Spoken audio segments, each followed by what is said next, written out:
but up here at the Grand Traverse Bear, and the guy who has conquered the bear, the Jack Nicklaus Fearsome Bear, twice to win the Michigan Open is Tom Gillis. Tom, hi, how Jack. are you doing? Good, thank you. How are you? Great. Tom has spent a lot of time on the various pro tours, and he has come back and kind of taken it easy a little bit in Michigan. Yeah, I got 5 more weeks before I turn 50, and I can try that Champions Tour out there. And so I've been home for 2 years, kind of just chasing the kids around and getting my domestic duties in for my wife, you know. But yeah, it's been good. I actually have enjoyed being home. I got a 10-year-old and a 12-year-old, so it's kind of a vital time to be around. So I've enjoyed every moment of it. Well, you enjoy seeing them. The kids are so cute when they're growing up. Yeah. Well, they make it real and makes you realize everything you've accomplished is basically for them and the quality of life you have, you know. Now, let's get to the bear. Yeah. When Nicklaus built this, Paul Nine said that he wanted it tough. Nicklaus wanted to give him a resort course. Paul said, "I've got that. I want a championship course." Yeah. What did you think when the first time you played it? Well, it had more teeth back then. You know, it was just too tough at that point in time. The bunkers were too deep, and you know we had rough heather all the way down to the fairways, and it was a little over the top. And then they softened it, and it's an enjoyable golf course. I mean, it's just it's just good. I haven't been here in 10 years since 2008 when I won it last time, and I enjoy playing it every time. It's a good test. How about, what was it in '94? What were your thoughts then? Well, I think I shot 9 under. That was the lowest to ever win at that point in time. 9 under was then, and you know, I don't know what I shot in '08, but I'm pretty sure it was lower than that. I just back then I had more pressure. I felt like there was more pressure in my life. I was 25, 26, trying to put my name in the record books here, and I always felt like it was a fun week, but it was a very long, stressful week. I felt pressure on every shot. Yep. That makes it a little bit difficult. It was more of a relief to win than it was anything else for me. Yeah. Well, when you go out on the Champions Tour, might be a little pressure there. Well, I think so. Anytime you have a chance to win something that's of great value to you, you're going to feel pressure, you know, whether it's the men's invitational or the senior British Open or a US Open or the John Deere, you know, that stuff, those feelings are all the same. For me, I just have to get used to being back in there so I can learn to think under that pressure and under those circumstances, because when you're out of it for a while, like I have been for 2 years, your concentration's in out throughout the day, you know, and that'll take some time. Well, you were pretty intent at John Deere when you were over there, and some kid showed up. Yeah, I was calm, and I just, that Sunday I had just a great calm demeanor, and, you know, I felt like I was in a bubble, and there was no way anybody or anything could get to me, and I was very focused and calm, and I was willing to accept anything that came my way, and I think when you can get there, that helps you in this game. And Jordan Spieth came your way. Yeah. I mean, you know, that happens. I've got 2 seconds, one to him, one to Roy McIlroy, both #1 players in the world, so I keep picking the wrong guy to tangle with, you know.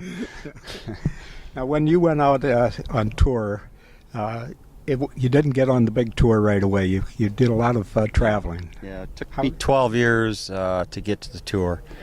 I think I was probably 34 or 5, you know, so yeah, it took me about 12 years.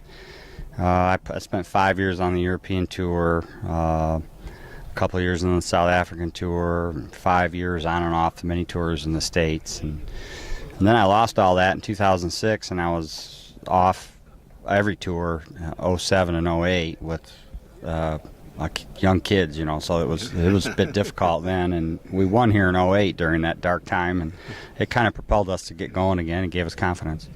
How about playing on the European tour? Europe, but it's also in Africa and Asia and every place else. Yeah, we played all over the world, really. I was always an advocate to try to get them to change the name of the tour to the international tour, but there were some branding rights that they wanted, and I understood, but we really did. We played everywhere: Australia, Asia, Dubai, Qatar, South America. We played for a couple of years in Brazil.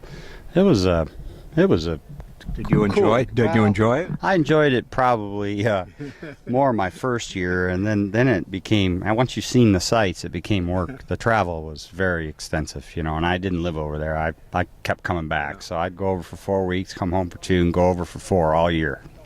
Oh, you had a lot of airline miles then. Yeah, I still do. I haven't used them all, so I got a ton of miles, and I had a ton of status, and that made it easier because then when you're up front, you know, it just made the stress of the travel easier. You could get some rest in between. But we would finish on a Sunday and get on a plane and go 12 and a half hours from like South Africa to Australia and lose a day and get over there, and we'd have to get right off the plane and go play practice round Tuesday afternoon because you lose a day, you know. So there was some. It was a challenge, but it hardened me. Well, you did a good job. You've Yeah. come back here and having a pretty nice life now, and waiting to get on the big tour, and they're going to come back to the Champions Tour, coming back to Grand Blanc to Yeah, the Allied Florida Challenge. Tours. The Allied Challenge is going to be there right after Labor Day, and it's going to be a great event. I'm sure that they'll do a good job. Tournament organizers are all sharp people, and I'm trying to get an invite there. Hopefully I get one. If not, I'd try to qualify, and it'd be nice to be part of it. It's only 30 minutes from the house. You know? A home game finally. Yeah. Not a lot of those in golf. And I notice your Dow sponsorship. You've been Yep. with Dow for a while, and tell Yep. us a little bit about that, and Yeah. and what Dow has in store for the women. Yeah, well, I've been with Dow since 2010, so this is my 8th year, and I've never had a sponsorship, a company that's just been so easy to work with and good people, and they do stuff right. They don't do anything halfway.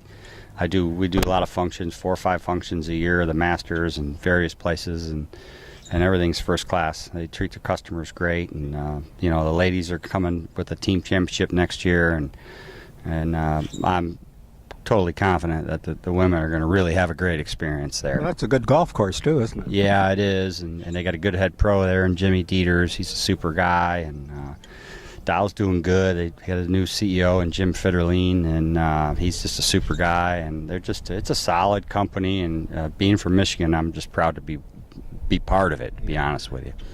Well, I have to ask you a couple more questions on your tournaments here, on victories here. Yeah. What were the key shots, say, in 1994? Well, 94, I remember I got out to a big lead through about 9 holes. I think I had a 6-shot lead or 7-shot lead with 9 to go. So it's a long time ago for me to remember a key shot. 08, I remember a key shot. I was going against Brian Stewart, who's a very successful player on tour, and went to Oakland University. And I think we were tied coming to the 16th hole, our 69th hole, or 70th hole. And I hit a 9-iron about 4 feet and made it, and took a 1-shot lead, and I believe I held him off the last 2 to win by 1. So I'd say that 9-iron into 16 and that back pin was pivotal. Terrific. Yeah. Thanks, Tom. Okay, no problem.